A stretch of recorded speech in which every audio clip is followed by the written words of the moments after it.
Students, आज हम BEd first year में जो हमने मध्यकालीन शिक्षा पढ़ी है, मध्यकालीन शिक्षा प्रणाली की विशेषताएं पढ़ी, उनके उद्देश्य पढ़े, उनका पाठ्यक्रम, अध्यापक, विद्यार्थी, मेथड्स, इवैल्यूएशन, यानी कि पूरी शिक्षा प्रणाली हमने पढ़ी है।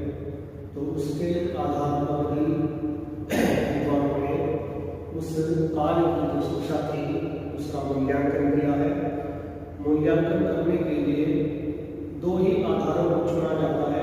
पहला आधार होता है गुण और दूसरा आधार होता है दोष।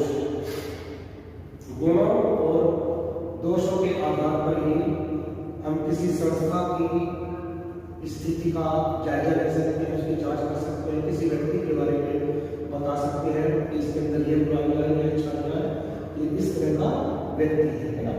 तो सबसे पहले हम गुणों पर चर्चा करेंगे। मुस्लिम कार्य शिक्षा का मूल्यांकन के अंतर्गत कि गुण कौन से थे शिक्षा प्रणाली में, तब आगे फिर हम दोषों पर विचार करेंगे।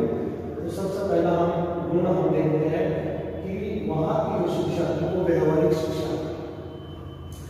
मकतब और विशेषतः मदरसों में जो शिक्षा दी जाती थी छात्र छात्राओं को, वो व्यवहारिक शिक्षा होती थी। व्यवहारिक शिक्षा का तात्पर्य यहाँ यह है जो जीवन में आने वाली बातें होती थी, जो जीवन में आने वाली जो चीजें होती थी, जो जीवन में हमें किस प्रकार से अपने को व्यवहार करना है, अपना व्यवहार किस तरह से करना है, उस चीज को सिखाने की कोशिश करते थे।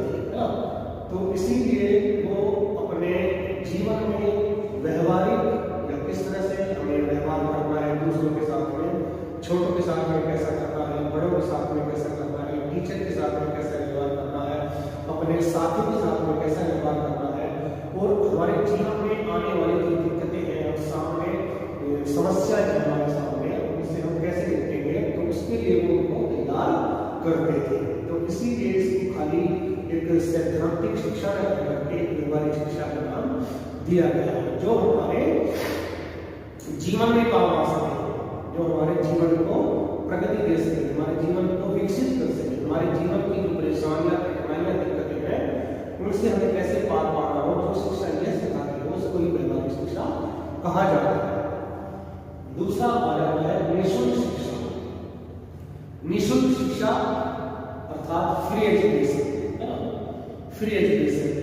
जैसे वर्तमान में अब किसी भी संस्था में चल जाइए आप, चाहे प्राइमरी सेक्शन में चल जाइए, चाहे आप सेकेंडरी में, चाहे हायर में, चाहे प्रोफेशनल एजुकेशन में, चाहे आप चैरिटी के स्कूल में चले जाइए, चाहे सरकार में, राज्य सरकार में, चाहे केंद्र सरकार में, चाहे परिषद सरकार में, ना किसी भी तरह के स्कूलों में आप एडमिशन लेंगे तो आपको फीस देनी जरूरी होती है। फीस हो चाहे थोड़ी हो, चाहे ज्यादा हो, चाहे मध्यम हो, लेकिन आपको फीस देनी जरूरी होती है।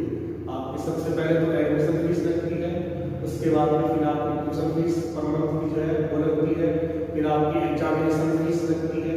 अगर आपका कहीं टूर जा रहा है, आपके कॉलेज में कोई सम्मेलन समारोह हो रहा है, उसका भी वो चार्ज करते हैं, बच्चों से लेते हैं। लेकिन उस जमाने में इस प्रकार का कोई भी चार्जेस जो है बच्चों से नहीं लिया जाता था। तो उनको मकतब और मदरसों में बिल्कुल फ्री एजुकेशन दी जाती थी। ना तो उनसे कोई प्रवेश शुल्क लिया जाता था, ना ही उनसे कोई ट्यूशन फीस ली जाती थी, ना ही उनसे कोई एग्जामिनेशन फीस या बीच में किसी भी मद में कोई भी किसी तरह की फीस उनसे बच्चों से नहीं ली जाती। तो इस प्रकार से निःशुल्क शिक्षा की बात है। तो निःशुल्क शिक्षा से हमें और क्या फायदा हो जाता है? निःशुल्क शिक्षा से हमें ये फायदा हो जाता है कि अगर किसी मदरसे में अच्छा कोर्स है और उस कोर्स को हम पढ़ना चाहते हैं, तो अगर वहां पर फीस होगी तो हमें कम से कम पहला अपना बजट देखना पड़ेगा, अपनी जेब देखनी पड़ेगी कि हम वो फीस पे कर सकते हैं, नहीं कर सकते हैं। उस कोर्स को करने के लिए हमारा बजट है या नहीं है। तो अगर बजट होगा तो हम कर लेंगे, अगर बजट नहीं होगा तो हम नहीं कर सकते। लेकिन वहां पर इस तरह की कोई भी परेशानी दिक्कत नहीं होगी। कोई कोर्स कर लिया, कोई भी शिक्षा लीजिए, चाहे मिलिट्री एजुकेशन लीजिए, चाहे यूनानी चिकित्सा की शिक्षा लीजिए, चाहे विभिन्न प्रकार की शिक्षा लीजिए है, आपको बिल्कुल फ्री एजुकेशन वहां पर दी जाती थी। तो एक जन सामान्य की शिक्षा भी वहां पर आ जाती थी। जन सामान्य से मेरा मतलब यह है कि चाहे निर्धन परिवार से हो, चाहे धनी परिवार से हो, चाहे मध्यम परिवार से हो, वहां पर किसी से कोई भी पक्षपात या भेदभाव आर्थिक रूप में नहीं किया जाता था, किसी से कोई पैसा नहीं लिया जाता था। तो जब ये सुविधा वहां पर दे रखी थी तो एक अच्छी बात है कि वहां पर उस काल के जो मुस्लिम बच्चे रहे होंगे उन्होंने ज्यादा से ज्यादा शिक्षा प्राप्त की होगी। ठीक है, नेक्स्ट आता है कक्षा 9 की शिक्षा या कक्षा 9 की पद्धति कह सकते हैं इसको, या एक कक्षा 9 की हमारा मॉनिटरिंग सिस्टम जिसको बोलते हैं, उसको अभी एक कह सकते हैं हम। कक्षा 9 की पद्धति की शुरुआत तो वैसे प्राचीन काल से हो गई थी, आपका उत्तर वेद काल है, लेकिन पूर्ण रूप से जो वो विकसित हुई है वो आपका बौद्ध काल है और आपका ये मध्यकाल या मुस्लिम काल से पूर्ण रूप से वो विकसित हुई है। इसमें क्या था कि पहले वो उन प्रतिभाशाली बालकों को छांटते थे क्लास में से कि ये प्रतिभाशाली बालक है ना, फिर उनको थोड़ा सा एक अवसर दिया जाता था कि आप जो है हमारी अनुपस्थिति में जो आपके जूनियर बच्चे हैं उनको पढ़ाने की कोशिश करेंगे, उनको पढ़ाएंगे। तो अगर वो धीरे धीरे उसमें इस प्रक्रिया से गुजरते थे तो उनको एक फायदा ही मिलता था। उस चीज का क्या फायदा मिलता था कि वो अगर कहीं अध्यापक बनने जा रहे हैं तो उसकी तैयारी प्रीपेयर है, प्री जो उसकी है तैयारी में थी वो उसकी शुरू हो जाती थी। अध्यापक शिक्षा में जो आगे उसको तैयारी करनी थी वो उसकी पहली सीढ़ी बन जाती थी, उसको वो पहले रूप में कर लेता था। तो वहां पर वो जूनियर बच्चों को पढ़ाना सिखाता था या सीखता था वो, है ना। तो इस प्रकार से कक्षा 9 की पद्धति जो है वहां पर एक भर करके आई है। ये भी एक अच्छा गुण उसका मान सकते हैं कि वो अध्यापक शिक्षा का पहला कदम जो है उसके छात्र जीवन से ही उसकी शुरुआत को कर रहे हैं। कक्षा का प्रबंधन करना और मतलब टीचर के आने से पहले ब्लैक बोर्ड साफ होता है, जैसे चौक की व्यवस्था होती है, दस्तक की व्यवस्था होती है। आज के वर्तमान की बात मैं बता रहा हूँ, तो उस जमाने में भी अगर किसी कोई टीचर उपस्थित था या उसे जो भी क्लास होती रहती थी उसकी पूरी व्यवस्था करना उस मॉनिटर का काम होता था, उस नायक का काम होता था, जो उस क्लास का नायक वो चुना जाता था। तो ये एक अच्छी व्यवस्था वहां पर बनी हुई थी। नेक्स्ट आता है व्यक्तिगत संपर्क। व्यक्तिगत संपर्क क्या होता है? आपस में दो व्यक्ति मिलते हैं, चर्चा करते हैं किसी टॉपिक पर, किसी समस्या पर, किसी प्रश्न पर, कोई दिक्कत परेशानी आ रही है या अपने विचार प्रकट करते हैं एक दूसरे के सामने, तो ये व्यक्तिगत संपर्क होता है। इस व्यक्तिगत संपर्क को वहां पर कैसे साधा गया है? देखिए, अध्यापक जो उस्ताद लोग होते थे अपने शिष्य, अपने शागिर्दों के व्यक्तिगत संपर्क में रहा करते थे, उनसे मिलना जुलना, पूरे दिन में कई बार उनसे मिलते जुलते थे और उनसे यह जानने की कोशिश करते थे कि बच्चों आपकी कोई व्यक्तिगत समस्या तो नहीं है, आपकी कोई पढ़ाई से संबंधित समस्या तो नहीं है, आपकी कोई शरीर संबंधी जैसे बीमार हो जाती है बच्ची जो है, क्योंकि छात्रावास वहीं पर है, छात्रावास में रहना, खाना पीना, नहाना धोना, तो सब कुछ वहीं पर हो रहा बच्चों का, तो उनसे इन सब चीजों की जानकारी लेना जरूरी होता था। फिर बच्चे की अपनी अगर कोई समस्या होती थी, चाहे पढ़ाई से संबंधित है, चाहे कोई व्यक्तिगत समस्या है, चाहे आपस में छात्रों के बीच में मनमुटाव है, कोई लड़ाई झगड़े की बात है, है ना, तो उस चीज को लेकर के अपने टीचर्स के पास जाते थे और उस समस्या का समाधान निकालने की वो कोशिश करते थे। तो इस प्रकार से एक पढ़ने पढ़ाने का माहौल वहां पर तैयार हो जाता था, जिस उद्देश्य से वो मकतब और मदरसे बनाए गए थे, उन उद्देश्यों की पूर्ति के लिए ये व्यक्तिगत संपर्क करना जरूरी था। तो ये भी हम एक उस शिक्षा पद्धति का एक गुण मान सकते हैं। नेक्स्ट आता है शिक्षा राज्य के संरक्षण। देखिए, एजुकेशन देना या लेना ये छोटा मोटा काम नहीं है, क्योंकि खाली एक घर में बैठ करके मैं एजुकेशन दे रहा हूं तो उसका तो मतलब ये हो गया कि सिर्फ मैं ही उसका कर्ता करता हूं और वहां आसपास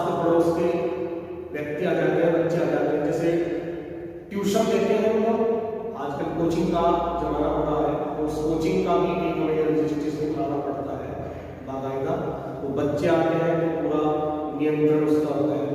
लेकिन जब आप एक पूरे इंडिया लेवल पर या आप एक राज्य स्तर पर किसी भी चीज का अरेंजमेंट करेंगे, व्यवस्था करेंगे, है ना, कोई चीज प्रोवाइड करानी है किसी को, तो उसके लिए एक बहुत ऊंचे स्तर पर उसकी व्यवस्था की जाती है।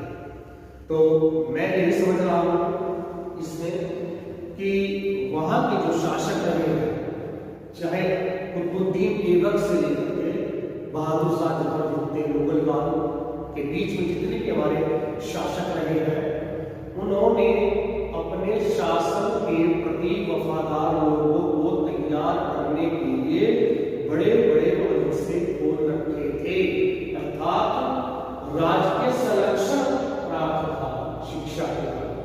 मदरसे जो थे वो राजकीय संरक्षण में पनपते थे, फूलते थे। उनको बड़ी बड़ी जागीरें दे रखी थी अपनी अर्थव्यवस्था को मजबूत करने के लिए। बच्चों में खाने पीने रहने की व्यवस्था का जो वहन होता था, पैसा खर्च होता था, उसको वहन करने के लिए वो पैसा वहां पर उनको जागीरें दी जाती थी। उनको खेती करने के लिए जो है वो खेत दिए जाते थे, और वो भी बिना उसके होते थे, बिना चुंगीले होते थे। उन पर कोई टैक्स नहीं लगता था, कर नहीं लगता था, कोई सिंचाई करने नहीं लगता था, उन पर कोई ढुलाई करने नहीं लगता था, कोई बोने का, बांटने का, कोई भी किसी प्रकार का कर वहां पर वो नहीं लगता था। उसको वो कर मुक्त बोलते थे, है ना।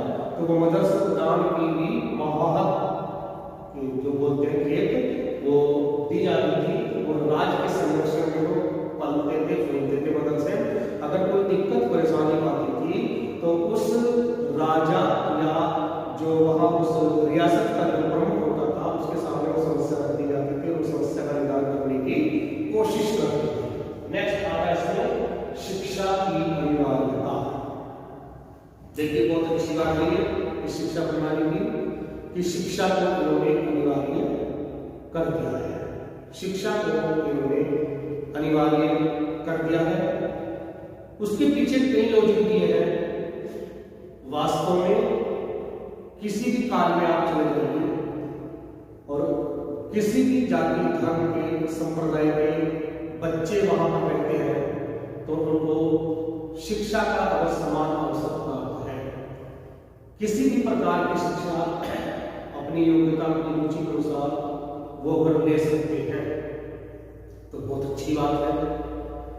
जिस देश के छात्र छात्रा पढ़े लिखे होंगे, जिस देश के छात्र छात्रा या व्यक्ति ज्यादा साक्षर होंगे, पढ़े लिखे होंगे, वो देश उतना ही तरक्की करता है, विकास करता है। ये तो एक फैक्ट बात है।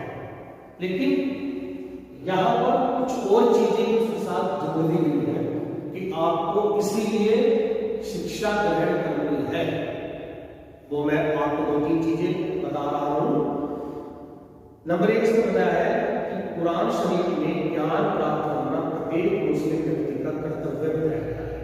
देखिए जब कुरान शरीफ की बात आ गई है तो प्रत्येक व्यक्ति जो है वो पढ़ेगा लिखेगा, क्योंकि उनका पूरा का पूरा विश्वास है कुरान शरीफ में कि जो भी इसमें बात लिखी हुई है, जो भी चीज इसमें कही हुई है, वो अक्षरश सत्य है।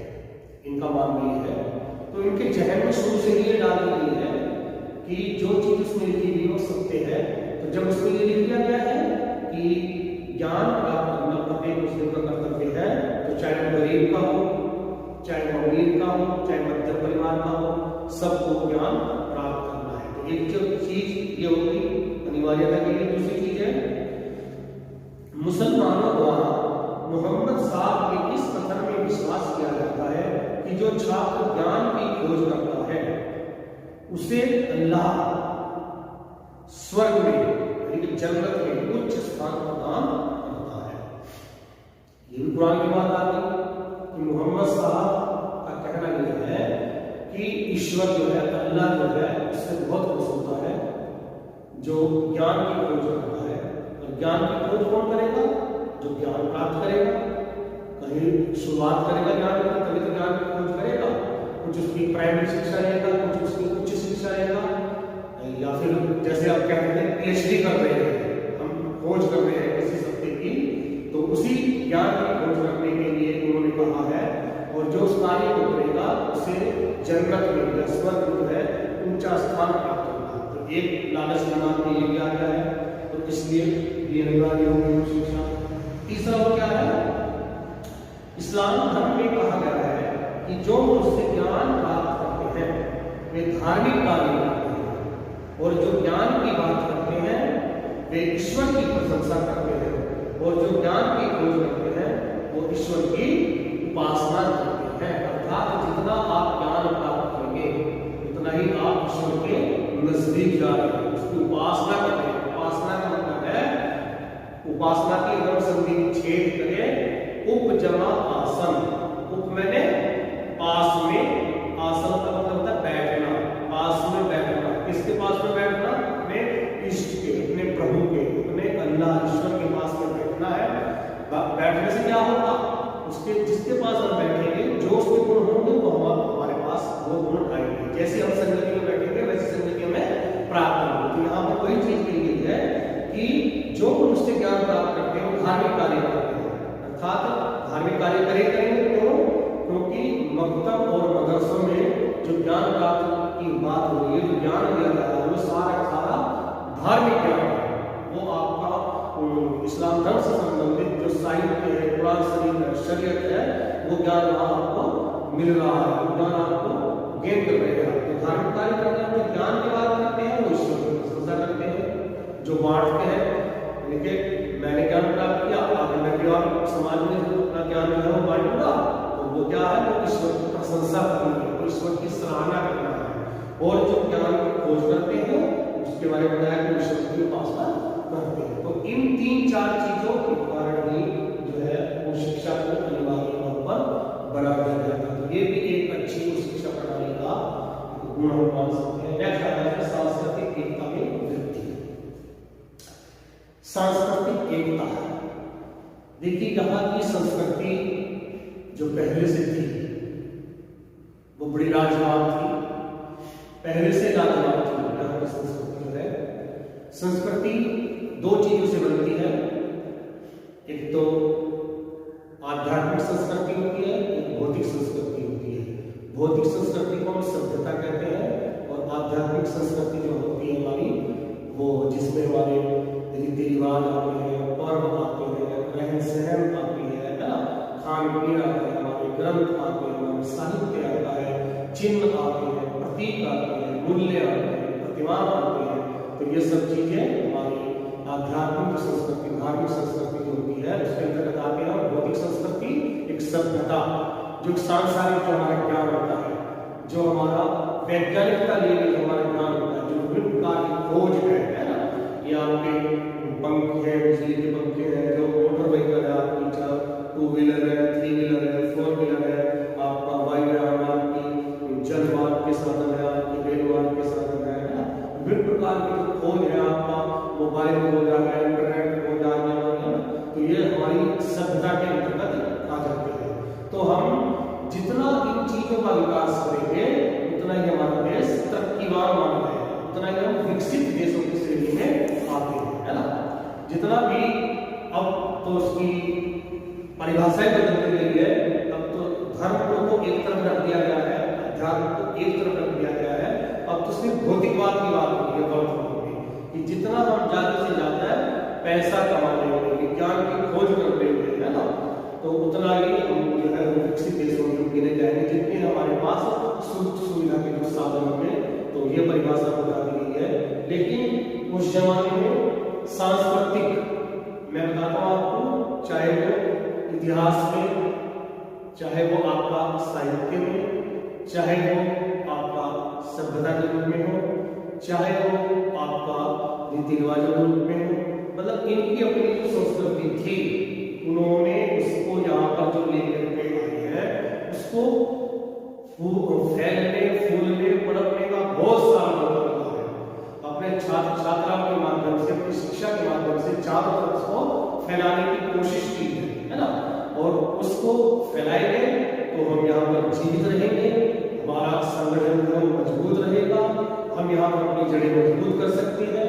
तो सांस्कृतिक एकता का मतलब यही है कि जिस समाज में हम रह रहे हैं, जहाँ पर हम रह रहे हैं, उस समाज में अपने विचारों को फैलाना, अपने रीति रिवाज को फैलाना, अपने ज्ञान को फैलाना, और उसके लिए शिक्षा तो सबसे बड़ा माध्यम हो सकता है।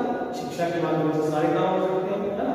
तो ये भी एक अच्छी चीज है कि अपनी शिक्षा के माध्यम से इन्होंने अपनी संस्कृति का प्रचार प्रसार या उसमें वृद्धि करने की कोशिश की है। नेक्स्ट आता है इसमें साहित्य इतिहास का विकास। देखिए इसमें कोई दो राय नहीं है कि इतिहास का लिखना या साहित्य का एक व्यवस्थित रूप से लिखने का जो कौशल इन्होंने भारत को दिया है, उससे पहले इस तरह का कौशल जो हमारे सामने नहीं आया है वर्तमान की परिस्थितियों में। उससे पहले अगर कोई इतिहास लिखा गया होगा या कोई साहित्य को क्रमबद्ध रूप में लिखा गया होगा, तो या तो उसको नष्ट कर दिया गया होगा या वो किसी वजह से पब्लिक के सामने नहीं है। लेकिन आज की जो जनरेशन है वो तो यही चाहती है कि साहित्य को किस प्रकार से व्यवस्थित किया जाए और इतिहास को किस तरह से एक व्यवस्थित रूप में लिखा जाए। ये सिर्फ और सिर्फ जो है मध्यकालीन शिक्षा के लिए है, और ये इस शिक्षा का एक गुण भी है। इसमें विभिन्न प्रकार के जो साहित्यकार हैं या इतिहासकार हैं, उनका आपको नाम बताता हूँ। जैसा आपका अबुल फजल है, मिराज सिराज है, या जियाउद्दीन बरनी है, या बदाऊनी है, फरिश्ता है, अहमद साहब है। उस काल के जो है बहुत प्रमुख जो है इतिहासकार हैं। इन्होंने बहुत अच्छे अच्छे साहित्य लिखे हैं, इतिहास को लिखा है। अमीर खुसरो जो है बहुत बढ़िया साहित्यकार रहा है। आपके अकबर के जमाने में उसके दरबार में जब उसमें भी इतिहासकार साहित्यकार रहते थे। औरंगजेब का भी टाइम, आपका जहां शाहजहां का टाइम है, उसमें भी बहुत प्रकार का साहित्य लिखा गया है ना। तो कशदरी भी है, उसमें बहुत अच्छा साहित्य लिखा है। तो बहुत अच्छी तरक्की हुई है और इन्होंने लोगों को सिखाया भी है आगे चल करके इतिहास किस तरह से लिखा जाता है, साहित्य का क्रमबद्ध अध्ययन किस तरह से किया जाता है। तो ये भी हम एक सगुण मान सकते हैं। नेक्स्ट क्या है, छात्रवृत्तियां आरंभ। देखिए उस जमाने में छात्रवृत्तियां भी आरंभ होती है। स्कॉलरशिप जो होता है, स्कॉलरशिप बेस पे जो पढ़ाई होती है, वर्तमान में राज्य सरकार की या केंद्र सरकार की तरफ से जो आर्थिक सहायता निर्धन परिवार को मिलती है, उसको छात्रवृत्तियां बोला जाता है। तो ये छात्रवृत्तियां जो है मध्यकाल से ही प्रारंभ हो गई है। मध्यकाल से ही शुरुआत हो गई है। उस मदरसों में बाहर से जो बच्चे पढ़ने के लिए आते थे दूसरी रियासतों के, तो उन बच्चों में जो प्रतिभाशाली बालक होते थे, जो निर्धन प्रतिभाशाली बालक होते थे, तो उनको छात्रवृत्तियां भी दी जाती थी। छात्रवृत्तियों से बच्चों का प्रोत्साहन बढ़ता है, उनको मोटिवेट होना पड़ता है, वो मोटिवेट हो जाते हैं अपने को पुरस्कृत पा करके। तो ये भी एक शिक्षा की तरफ बढ़ने का रुझान होता है, मोटिवेशन पॉइंट होता है। तो ये भी एक अच्छी बात है कि उन्होंने अपने बच्चों के लिए छात्रवृत्ति की व्यवस्था कर रखी है। एक शिक्षा प्रणाली का गुण मान सकते हैं। नेक्स्ट आता है इसमें विभिन्न कला कौशल की शिक्षा। देखिए बहुत अच्छी बात है जहां पर ये विभिन्न प्रकार के कला कौशल के उन्होंने अपने बच्चों को देने की कोशिश की है। चाहे हस्तकला है, आपका जरी का काम हो, पत्ते बनाने का, कपड़े का काम, लकड़ी का काम, लेदर का काम, जूते का काम, आभूषण बनाने का काम, और स्थापत्य कला का काम, मूर्तियां बनाने का काम, है ना।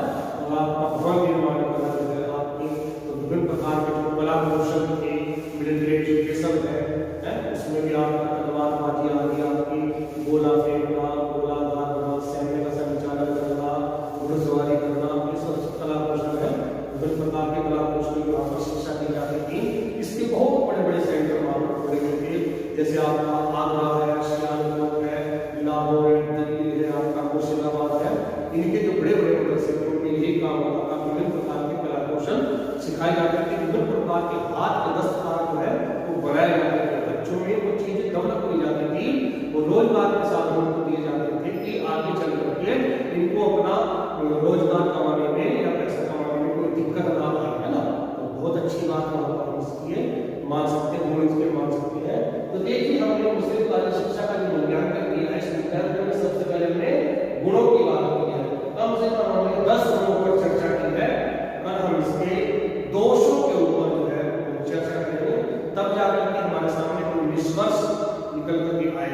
कि यह एजुकेशन प्रणाली जो थी हमारी आने वाली शिक्षा प्रणाली या उस जमाने की शिक्षा प्रणाली में क्या स्थान रखती है, कौन सा स्थान रखती है। ठीक है बच्चों, आज के लिए